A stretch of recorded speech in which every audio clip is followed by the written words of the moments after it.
Here's a quick update on what's happening at the studio.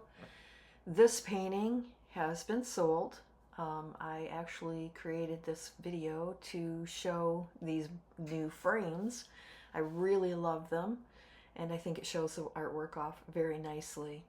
So this painting has found a new home, and this one is currently on display at the Flint Institute of Arts.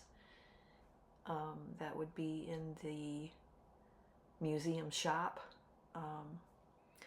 And then what I'm going to show you next is the turtle painting.